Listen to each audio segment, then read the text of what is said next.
our very first in the second act storyteller up to the stage.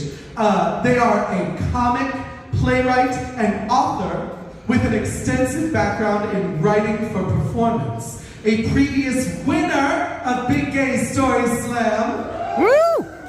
And a winner of NEPA's Best Comedian. They can be seen performing and hosting events throughout the region. In addition to their day gig, they also act as the comedy lead for Scranton Improv and Comedy, where they've taught sketch, comedy, and storytelling at all skill levels.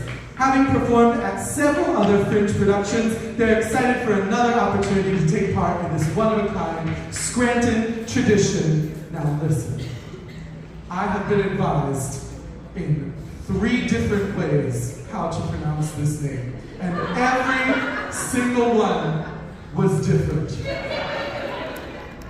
So I'm gonna butcher this, and you're welcome. Please, help me welcome to the stage the one and only Rapach! Woo!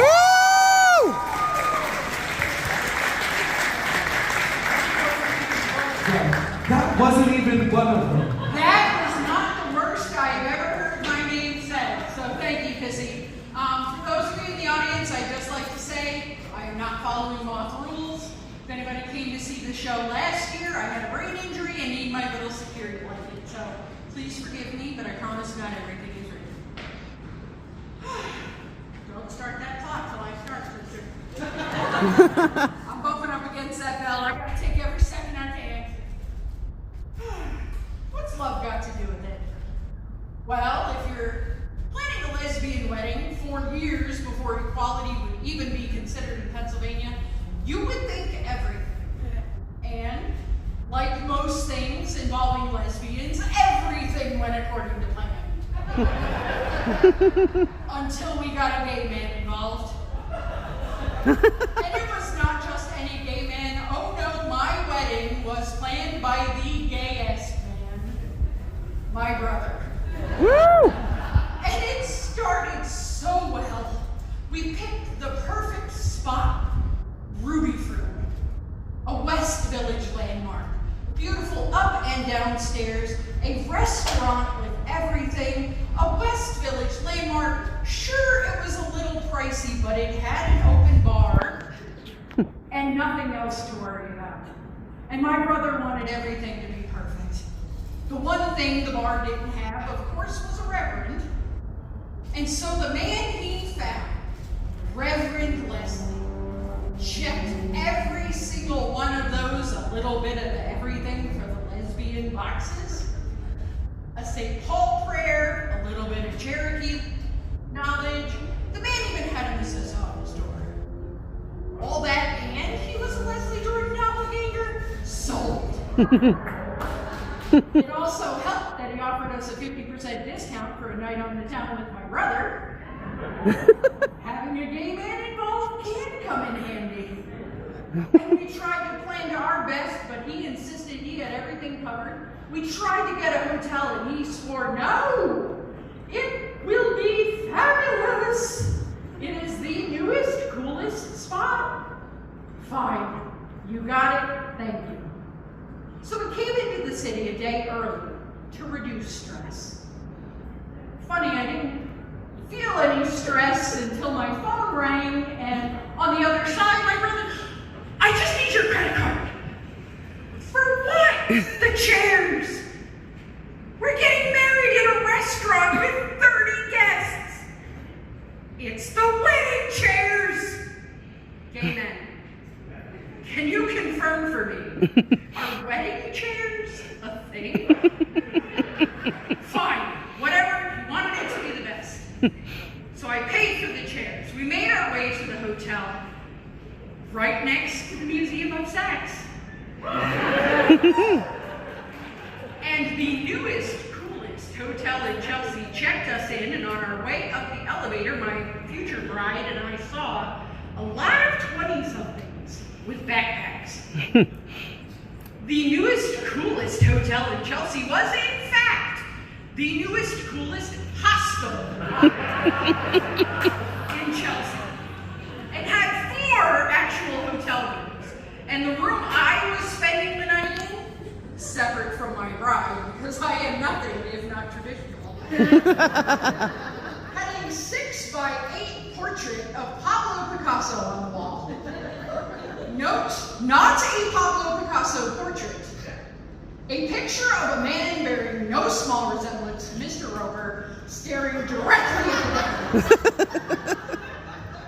I should also mention this is the room my brother booked for our honeymoon suite. Fine.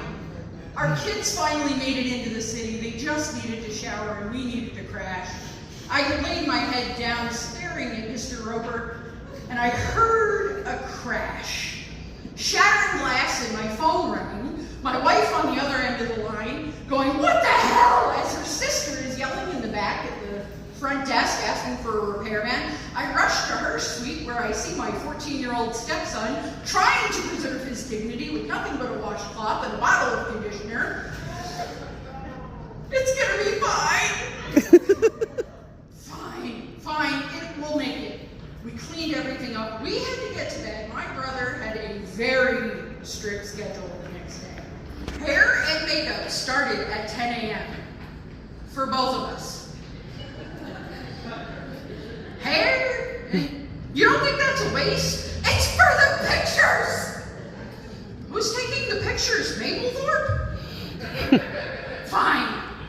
We finally crashed. I woke up early the next morning, went to the corner bodega to get a coffee, and as I'm on my way back, I see a truck in front of our hotel unloading chairs. Before I could grab them, they had driven off, and I had to figure out how to get 50 chairs for 30 guests down to the event space 20 blocks away. Fine, I'll make it. I grabbed my tux from my hotel room. Somehow we managed to fit 25 chairs apiece in 2 hatchbacks, and we were on our way. We made our way down to the hotel, and I got hair done, makeup done, I think. How could you tell? I showed up at the event space, and nothing was done. My best friend is making a champagne tower. The other guest, my brother-in-law, is somehow constructing an altar, and why is nothing happening? But fine, it's all gonna come together. Just get dressed, and I go to grab my tux, and all of a sudden, I hear from under a pile of unarranged flowers, "That's my tux!" Then where is mine? Last I saw my tux, it was hanging on a construction fence on the corner of 18th and 6th. I call my sister-in-law, no answer, freaking out. 90 minutes to go. Reverend Leslie shows up an hour and a half early and is mad because he didn't read his contract, and also his date didn't go so well. Fine. I can't get in touch with my sister-in-law. I've got to figure out what's going on. At that moment, one of my dearest friends, Jay, comes in, and he happens to be a trans man with the same waist size and offers me his entire suit. And the woman behind the bar offers me her cummerbund and tie, and it is so sweet, but my God, I do not want to get married looking like a cater waiter. 60 minutes. Somebody get Reverend Leslie a cocktail. He's getting cranky. God bless my dear twink friend who took over Reverend Leslie with some A-level flirting and double vodka tonics. He was taken care of. 30 minutes to go. Still no answer from the sister-in-law. Has been on their way for an hour, and I need my tux. Fine, my father flies me to the hotel, and I don't know how much of my body that hotel staff saw, but I stripped down on the way up the elevator and buttoned on my way down. T-minus 5 minutes till my actual wedding started. We hit the start time, and everything was finally decorated, except we were missing the father of the groom and the sister of the bride and the groom. Finally, I made it back to the space.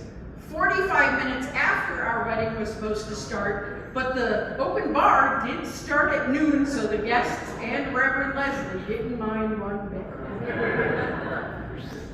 But I'll tell you, when everyone settled and I was standing there like I am before you and that music started, and down that aisle, walked my bride, every inch of her, perfection, from tips to toes, nothing that came before mattered, because we were going to be married. And I don't remember the rest of the ceremony.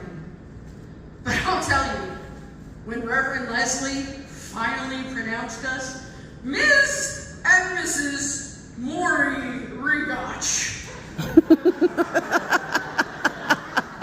I was so grateful.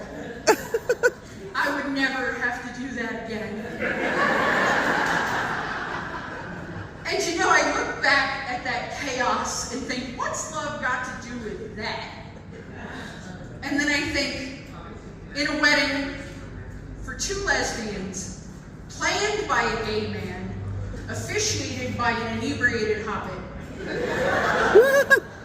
and supported at every turn by guests decorating, friends assisting, and even the author of the shirt off people's backs. Honestly, everything. Because if you can start your marriage off with support like that, the rest of it is cake. Woo!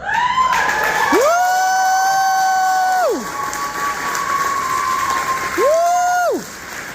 And 16 years in, I still wouldn't do it again. Thank you. Woo! Please give it up for Maury Rapach! I love lesbians, I really do. Make some noise for lesbians. I'm just kidding. You will not have to participate in a Hunger Games style activity. However, there is no limit to the number of times you can participate in this event. Please feel free to come back and read again if you are not chosen as this year's winner, because all of you were terribly, terribly terrific. That said, the winner of the Miss Big Gay Story Slam 2023 Key to Sales event is going to be none other than our storyteller.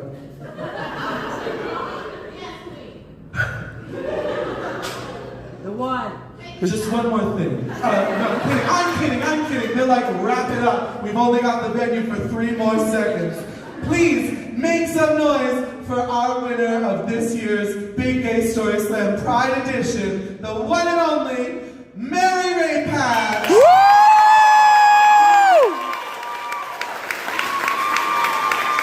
You are a winner, Mary. Please strut to your desired length. And I'm feeling Mary.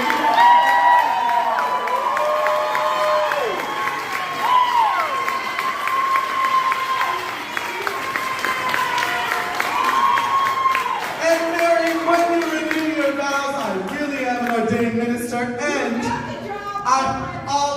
I officiated a lesbian wedding in Philadelphia this past October, so I would be happy to renew your vows with your next wife, Mary. 4 years, May 12th.